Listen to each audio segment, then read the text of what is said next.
The sequel to the big hit Now You See Me is out today. That's right. The all-star cast is back, including Morgan Freeman, Woody Harrelson, Mark Ruffalo, and Jesse Eisenberg. Ooh. And recently I got the chance to talk with Jesse and take a look at what he says some of the difficulties were in making Now You See Me 2, as well as what kind of impact his mom had on his career.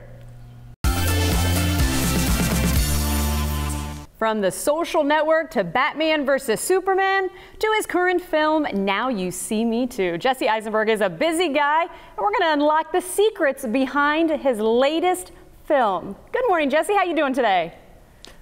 I'm great, Natalie. How are you? I'm well, thank you. I'm so excited to be talking to you because I am a huge fan of the first Now You See Me, and I cannot wait to see this second one. I am truly a huge fan. So is it as much fun to shoot as it is to be able to watch as an audience? Well, let me give you one example of that exact question. The best scene in the movie, in my opinion, that I'm in is like my character makes it rain. It's a little bit in the trailer. And then he makes the rain stop, like literally freeze in midair.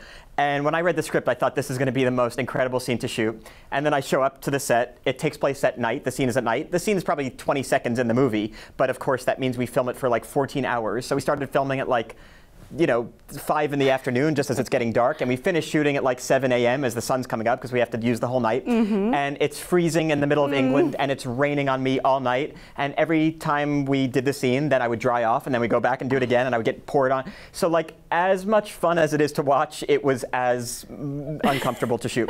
And there's usually like the exact like inverse relationship. Like the more fun a scene is to shoot, usually the more boring it is to watch, because it usually means like two people just talking in a room. And then the scenes that are like these incredible action scenes with like motorcycles and jumping off things are usually like, they take months to film every little thing. So this movie was great to be in, and I love the movie so much. But all the scenes that the audience loves were usually the longest ones for us to film. The more difficult. And it's so funny that you brought that up, because I was just talking to one of my producers, actually behind the scenes, about that scene in particular. And he brought up how a lot of your tricks seem to be like anti-physics, if you will. I mean, stopping rain, perfect example. Is that the same kind of tricks that we're going to see from the first movie, the second movie? That's kind of your forte. Yes, exactly. Like my character, I would say is like in the mold of like a David Copperfield or a David Blaine. David Copperfield, in that the illusions that he does are like extravagant and beautiful, and then David Blaine is more of like a kind of a cooler street magician, kind of for a younger audience. And my character is kind of a blend of both of those illusionists. And so like all the tricks that he does are like really kind of mind-bending and also beautiful to look at. So he makes the rain go up, and it's really mind-blowing, but it's also it's really beautiful to look at. And that's what I love about this movie, is the magic in it is not just kind of confusing to an audience or confounding, but it's also it's really beautiful to look at. Well, okay, those are great references there. David Copperfield, David Blaine. Safe to assume you are a fan of magic. Were you before these movies? I was. I mean, I grew up in New Jersey. My mom was like a birthday party clown, so she would do like kids' birthday parties as a clown. And like when she was sick or couldn't do a party or whatever, like she would hire the local magician, this guy Bruce Bray, who was a great magician, and he would come in and do whatever my mom couldn't do. So like I was friends with this magician growing up, but it was so frustrating because I would always ask him how he would do his tricks, and he would never tell me. He always refused to tell me how they were done. So when I did Now You See Me, I was like finally relieving this old childhood frustration of not knowing how this stuff is done. Well, it's interesting you bring up your mom was actually a clown there. So is that where you attribute some of your interest in acting?